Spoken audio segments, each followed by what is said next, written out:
নমস্কার, রিতার রন্ধনশালায় সবাইকে স্বাগত জানিয়ে আজকের রেসিপি শুরু করছি। জগন্নাথ দেবকে যে 56 ভোগ নিবেদন করা হয় তার মধ্যে একটি হলো খাজা। তবে আজকে এই খাজার রেসিপিটা তৈরি করব আম দিয়ে। এর জন্য দুটো ছোট সাইজের আম আমি গ্রেট করে ছাঁকনিতে ছেঁকে নেব।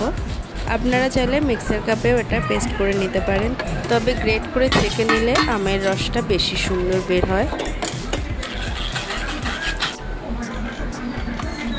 এরপর একটা বাটিতে মেজারিং কাপের 1 কাপ ময়দা নিয়ে নেব, আর এর মধ্যে দিয়ে দেবো 1 পিঞ্চ দারচিনির গুঁড়ো আর 1 পিঞ্চ নুন। শুকনো উপকরণগুলো ভালোভাবে মিশিয়ে নিয়ে এরপর এর মধ্যে আগে থেকে বানিয়ে রাখা আমের রসগুলো অল্প অল্প করে দিয়ে একটা ডো রেডি করে নেব।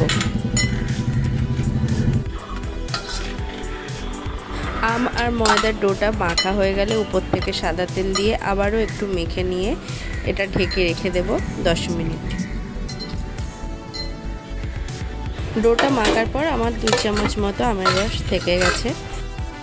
এরপর একটা সসপ্যান নিয়ে এর মধ্যে 1.25 কাপ চিনি দিয়ে সমপরিমাণ জল দিয়ে দেব, আর দেবো এর মধ্যে ফ্লেভারের জন্য 2 এলাচ আর 2 থেকে 3 ড্রপ ইয়েলো ফুড কালার।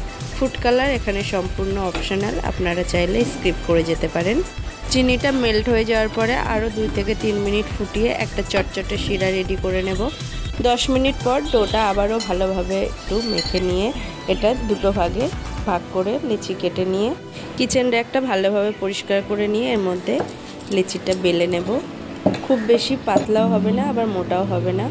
এরপর এর মধ্যে কিছুটা তেল দিয়ে ব্রাশ করে নিয়ে উপর থেকে ময়দা ছড়িয়ে টাইট একটা রোল করে নেব।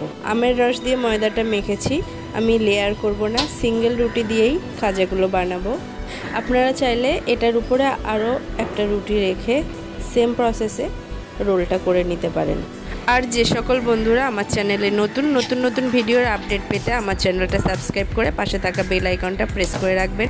সিঙ্গেল রুটি দিয়ে করলেও লেয়ারটা খুব ভালো এসেছে। খাজাগুলো আমি বেলবো না, এইভাবে হাতের সাহায্যে চেপে এটা শেপ দিয়ে নেব। এই খাজাগুলো অনেক ছোট সাইজের হচ্ছে, 3-4টে রুটি লেয়ার করে করলে খাজাগুলো অনেক বড় সাইজের হবে। গ্যাসে আগে থেকে তেল গরম বসিয়ে দিয়েছিলাম, তেলটা হালকা গরম হলে এর মধ্যে খাজাগুলো দিয়ে লো টু মিডিয়াম আছে এটাকে ভেজে নেব।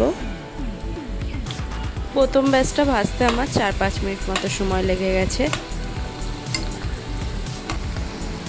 শিরাটা হালকা গরম অবস্থায় গরম খাজাগুলো দিয়ে নাড়িয়ে নিয়ে 2 থেকে 3 মিনিট রেখে রসটা ছেঁকে নামিয়ে নেব।